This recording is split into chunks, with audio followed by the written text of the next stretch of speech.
In the previous video we had seen the basics of Android, and in this video we'll start learning about how actually Android components are placed in user interface and how we can style different types of components. Our end goal is actually to build a chat application. Okay, so this will be a end-to-end chat application. Okay, so we'll be using WebSockets and stuff for this thing, and we'll be using a library called Socket.io as well. Okay, the backend will be in Node, and the front end application will be simply a Android based application, Android and Java based application. So for that thing we'll need to design the user interface. So this will be a complete from scratch development tutorial. So I've not decided on any kind of number of videos or stuff that we'll be taking for this thing. We'll just progress slowly into different types of sections of the application and get started. Okay, so to begin with we need to understand the basics of Android layout. So when you consider designing user interface for mobile devices, then you should remember that mobile devices come in all shapes and sizes, and in terms of displays there are like n number of displays that are currently available in the market. So your target should be designing it in such a way that it could be made responsive. So by responsive design, so that will allow it to render on different types of devices. So this is the main idea behind this whole XML syntax of this thing, that it allows to design it in a responsive manner. So we can also put hard coded values of how much big or how much small a component should be, but again that doesn't serve the purpose really well, because if you change it or you write hard coded size for the components for different screen sizes, that will not be properly rendered. Okay, so the rendering will be a problem. So the old school Java way that we learned is using different types of layouts. So the classic Java, or you can say the Java programming language, through AWT, swing and stuff, so there were like different types of layouts like flow layout, border layout, grid layout, grid bag layout and stuff. So here also we have similar types of layouts. So we'll not be using all sorts of layout as of now, but the popular ones that we'll be encountering regularly will be constraint layout, relative layout and linear layout for that matter. Okay, so if you require any other layout, then I will explain it at that point of time. So for now we'll just go forward with these three layouts. Okay, so I'll not be using much of a constraint layout. Okay, so it's like a supersede of the relative layout itself according to me, but I'm not using it to that extent. So what I'll do is I'll just take a linear layout here. So linear layout is the simplest layout in Android. So here, whenever you create any Android UI component, or you can say it is called as a widget, so that will have two properties. Those are like compulsory or mandatory properties of the thing, you can say, that is the width and the height of the component. So there are two major options that you could use. Okay, one is the wrap content and another one is the match parent. So by wrap content, it will wrap to its content. So whatever you have drawn on the screen, like if you have written 10 characters, so it will wrap around 10 characters. Okay, and match parent will take up the whole space that is available with the parent component. So for this linear layout, the parent component is the whole screen here. So let's just split screen here, so you can see the changes here. So here, if I'm taking here, I have not placed any height and width for this thing. So if here I'm taking match parent for width, so let's see how it works here. This has extended, you can see here. And now if I take a match parent for this thing, the height, it will take that up as well. So here, so usually it's a good idea to take the parent height here. Okay, match parent thing, if you are using the linear layout, or you can say the constraint layout, or any sort of layout for that matter. So that is, the root layouts are usually having the match parent scheme. Okay, so width and height usually match the parent component, that is the whole screen. Okay, and here for linear layout there are different types of linear layouts. So different types, I mean there are like two different types of linear layouts. One is the horizontal linear layout and one is the vertical linear layout. So vertical linear layout will place components one below the other, and the horizontal layout will place it besides the components, okay, one besides the other. So first I will show you the vertical way. So here orientation property is there. With the orientation property you have two options, one is the vertical and one is the horizontal one. Okay, so I'll just lay in the components here and then we will see how things work here. So here whenever I'm taking any kind of text views, I will just take text views and button. So text view is like a label, it will show you the label, or you can say anything that is used to identify, or you can say this is a text field, this is ring. So this is a label for the thing. So what data you want to enter will be placed inside a label. Okay, so match parent width, for the width we will take a match parent because we need to take up the whole space because it will be one below the other. Okay, so here we can take that thing. So wrap content, again for the height we will be using a wrap content here. So after wrapping content here we'll place a text value in this thing. So here we will take test text. Okay, so test text1, let's take it as test text1. Okay, and here let's just copy and paste this thing, and test text2. You can see here it is one placed one below the other. I have not styled this components at all, but let's just run this thing. I was already running the emulator, and yeah, close up the previous app.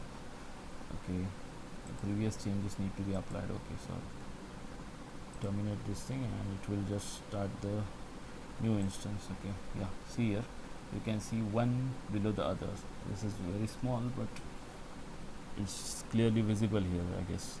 Test text1, test text2. So here it is not centrally aligned or anything, so what we could do is like you could set the text alignment property of this thing, and that should be centered here, and here also you can take the centered alignment of the thing, text alignment to center. Okay, so this property works only on text view, whereas the text alignment thing yeah, just apply the changes here. So this should get applied here. If it's a smaller change it will get applied. Yeah, see here it's applied in live. So this is one way to lay the components, and another way is using a horizontal layout. So this here you could see it is one below the other. So for horizontal, here if I take a horizontal layout, let's see what happens here if I am taking a horizontal layout. Okay, so here you can see another text box that was below this thing. This should have certainly appeared besides this thing. Okay, so why it hasn't appeared here? So the thing is, here we have taken up the whole thing, match parent. So what will happen is this will mask the second component. This thing will mask over the second component because this is at a higher level. So this will be placed first and this will mask the second component. So what we should do is here we need to put here wrap content, and here wrap content as well. So that will make sure that we fit in both components in the same line. See here, one beside the other.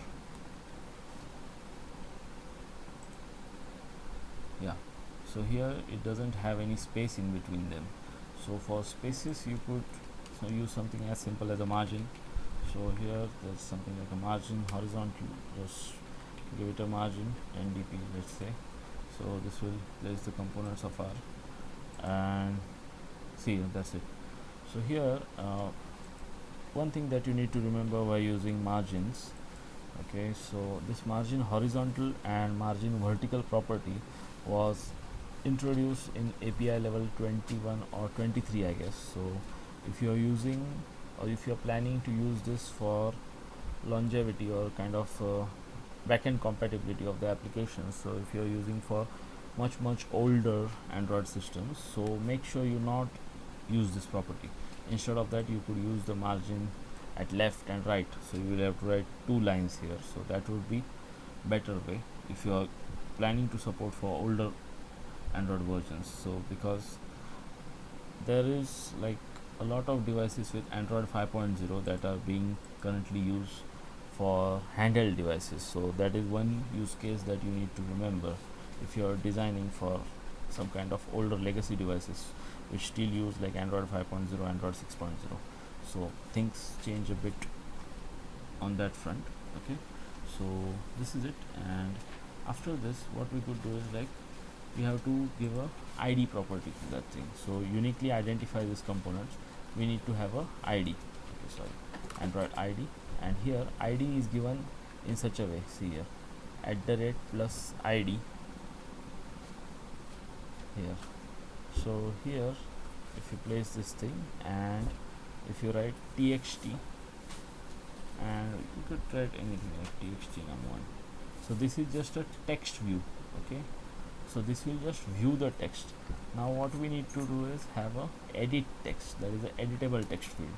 So we could take something called as edit text. So this is a editable text field. Here also I'll just change it to again vertical so that we can place all these components easily one below the other. Okay, so match parent and wrap content. So that's it, and here we could show something like a hint or something, test text. Okay, so just run this thing. Yeah, see here, so this is kind of, you can add your data to this thing. And one thing about edit text is in Android we do not have a different password field. Okay, so here only you have to change the input type and you can change it to anything you want. You can put it, there are a number of options here.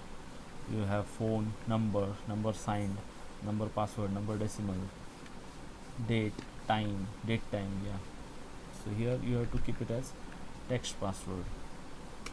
Okay, so text password, and just run this thing and we'll see what happens. So here, see here, the text gets masked. Okay, so that is one application of this thing. So you can also change it to something like a number. Okay, so if you run it this way, the thing is it will allow only numerical characters. So here it will attach only a numeric keyboard. Here, see here, previously you had seen alphanumeric keyboard, sorry, but here only a numeric keyboard will be visible. See here, only numbers are visible.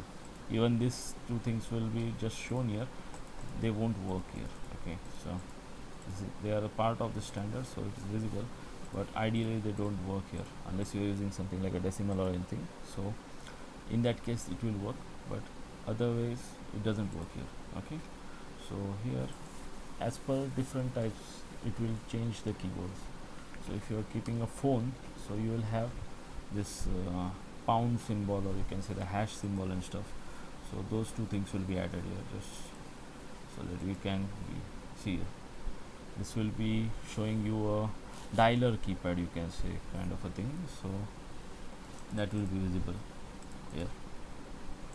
So this is how components are laid. This is like a basic component laying thing, and styling of these components we can see afterwards. For now this is how basic components are laid. So input components are edit text and view components are text view. Okay, so text view is like used to label things. Okay, we can style components individually using the style property here. See here, different types of styles. So there is like text style as well. So we will see the styling of these components in the upcoming video. For now we'll just end here.